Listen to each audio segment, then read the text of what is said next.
খুব বেশি শখ করে 80 টাকাতে গাছটা কিনেছিলাম। প্রায় 2 বছর লাগছে গাছে ফুল আসতে। যে বলে না অপেক্ষার ফল মিষ্টি হয়, ঠিক তেমনই গাছের ফুল দেখে 2 বছরের অপেক্ষা সার্থক হয়ে গেছে। যাই হোক, সকাল সকাল রান্না বসিয়ে দিছি, করে খাওয়া দাওয়া করে তাড়াতাড়ি বিকালে বেরোয় যাবো এক জায়গায়। তো দেখতে থাকুন কোথায় যাই। তো রান্না করবো আজকে পাট শাকের ঝোল, যেটা উত্তরবঙ্গের বিখ্যাত একটি খাবার। অনেকেই খুব বেশি পছন্দ করে এই পাট শাকের ঝোল। গরমে খেলে শরীর নাকি খুবই ঠান্ডা থাকে। তিতার জন্য পাট শাক খেতে পারেন না, তাদের জন্য এই রেসিপিটি খুবই ভালো, কারণ পাট শাক যেহেতু ঝোল করে রান্না হয়, তিতা অনেক অংশে কমে যায়। আমার মতো যারা রান্না করতে পছন্দ করেন তারা অবশ্যই বিভিন্ন ধরনের বিভিন্ন আইটেম রান্না করতে পছন্দ করেন। নিজে খেতে এবং অন্যকে খাওয়াতে খুব ভালো লাগে আমার। আমি সবসময় ইউটিউবে ভিডিও দেখে বিভিন্ন ধরনের রান্নার আইটেম ট্রাই করে থাকি। আপনারা কেউ এই পাট শাকের ঝোল কখনো খেয়ে থাকলে অবশ্যই কমেন্ট বক্সে জানাবেন। এরপর আমি রান্না করব মুরগির মাংসের ঝোল।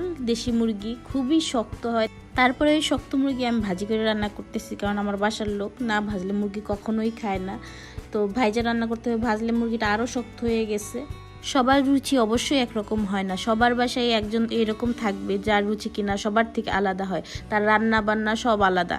আমার বাসায় তেমন একজন আছে যার জন্য আমার সব খাবার আলাদা করে রান্না করতে হয়। তার জন্য তেল, মশলা, ঝাল, লবণ সব আলাদা, আর সব খাবার ভেজে রান্না করতে হবে। আপনারা আমার বাসায় যারা রান্নার কাজ করে থাকে তারা খুবই কষ্ট করে চুলার পাড়ে দাঁড়িয়ে রান্না করে থাকে, অক্লান্ত পরিশ্রম করে চুলার পাড়ে গরমের মধ্যে রান্না কমপ্লিট করে থাকে। সে যখন রান্না করে সে কখনোই চাবে না তার রান্নাটা খারাপ হোক। তাই যখন কারো হাতের রান্না খাবেন, কখনোই লবণ কম হয়েছে, লবণ বেশি হয়েছে, তেল বেশি হয়েছে এই ধরনের খুঁত বের করার চেষ্টা করবেন না।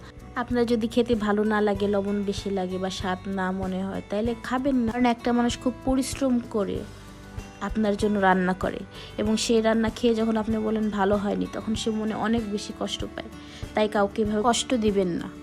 তো বলতে বলতে আমার রান্না প্রায় শেষের দিকে। আলু দিয়ে, রসুন দিয়ে এবং মুরগির ভিতরে কিছু ডিম ছিল, ওগুলো দিয়ে ঝোল দিয়ে দিব। আমার রান্না শেষের দিকে। বাইরে কিন্তু বৃষ্টি হচ্ছে, এই বৃষ্টির মধ্যে রান্না করতে ভালোই লাগে। চলে কি সবার কাজের ছুটি আছে, কিন্তু বাসায় যারা থাকে, বাসায় যাদের রান্না বান্না করতে হয়, তাদের 24 ঘন্টা এবং 365 দিনে কোনো ছুটি নেই, তাদের রান্না করতে হবে।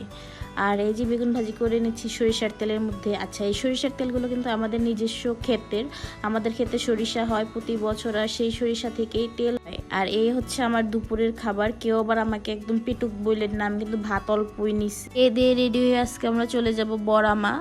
এটা হচ্ছে বর্মি রোড থেকে কাপাসিয়ার দিকে যেতে এই ব্রিজে আমরা অসংখ্যবার এসেছি। এখানে আসার সবচেয়ে পারফেক্ট সময় হচ্ছে সূর্যাস্তের সময়টা।